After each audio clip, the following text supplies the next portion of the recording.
ಕೇಳಿಸ್ಕೊಂಡ್ರಲ್ಲ your honour, ಆಧಾರನೂ ಇಲ್ಲ ಸಾಕ್ಷಿನೂ ಇಲ್ಲ ಅಂತ ಹೇಳಿದ್ರು ನಮ್ಮ ಪಿ ಅವರು. ನಮ್ಮ ಕ್ಲೈಂಟ್ ಏನೂ ಮಾಡಿಲ್ಲ ಅನ್ನೋದಕ್ಕೆ ಇದಕ್ಕಿಂತ ಸಾಕ್ಷಿ ಇನ್ನೇನ್ ಬೇಕು ಯುವರ್ ಆನರ್? ಈ ಹುಡುಗಿ ಹೇಳ್ತಾ ಇರೋದು ಬರೀ ಸಾಕ್ಷಿ ಮಾತ್ರ ಯುವರ್ ಆನರ್, ನಿಜ ಅಂತ ನಿರ್ಧಾರ ಮಾಡೋಕ್ಕಾಗಲ್ಲ ಅಲ್ವಾ? ಯಾಕೆ ನಿರ್ಧಾರ ಮಾಡೋಕ್ಕಾಗೋದಿಲ್ಲ ವಿಶ್ವನಾಥ್ ಅವರೇ? ನನ್ನ ಕ್ಲೈಂಟು ಈ ತಪ್ಪನ್ನ ನಾನೇ ಮಾಡಿದ್ದು, ರಾಡಲ್ಲಿ ಹೊಡೆದೆ ಅನ್ನೋ ಮಾತನ್ನ ನೀವು ನಂಬಿ ದೋಷಿ ಅಂತ ಡಿಸೈಡ್ ಮಾಡಿದವರು ನೀವೇ ತಾನೆ. ಈ ಕೃತ್ಯನ ನಾನ್ ಮಾಡಿದ್ದು, ಇದಕ್ಕೂ ವಿರಾಟ್ಗೂ ಸಂಬಂಧ ಇಲ್ಲ ಅಂತ ಒಂದು ಹುಡುಗಿ ಸ್ವಯಂ ಪ್ರೇರಿತವಾಗಿ ಎಲ್ರ ಮುಂದೆ ಹೇಳ್ತಾ ಇದ್ದಾಳೆ ಅಂದ್ರೆ ಯಾಕೆ ನಂಬೋದಿಲ್ಲ?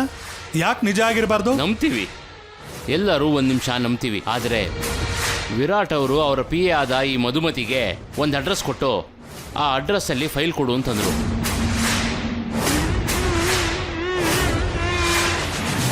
ಮತ್ತೆ ಆ ಅಡ್ರೆಸ್ಗೆ ಹೋಗದೆ ವಿನೋದ್ ಗೆಸ್ಟ್ ಹೌಸ್ಗೆ ಯಾತಕ್ಕೋಸ್ಕರ ಹೋದ್ರು?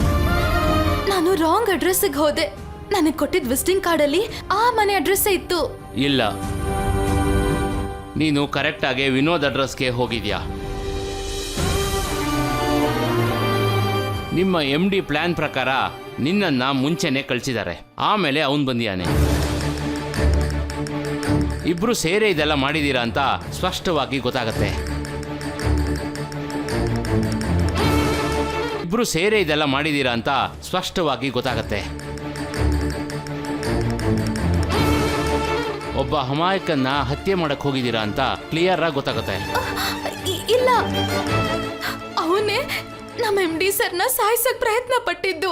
ನೀನು ಈ ರೀತಿ ಕಿರ್ಚಾಡಿದ ತಕ್ಷಣ ಸುಳ್ಳು ನಿಜ ಆಗೋದಿಲ್ಲ ಕಣಮ್ಮ.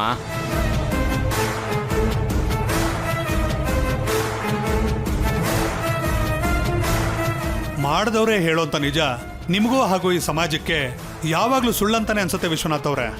ಯಾಕಂದ್ರೆ ಆತ್ಮರಕ್ಷಣೆಗೆ ಅಂತ ಆಕೆ ಈ ಕೃತ್ಯನ್ ಮಾಡಿದ್ರೆ ಅದು ಸರಿಯಾಗಿದೆ.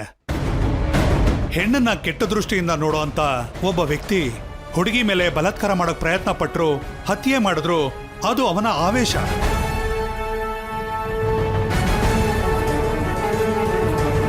ಅದು ಅವನ ಹಕ್ಕು ಅಲ್ವಾ?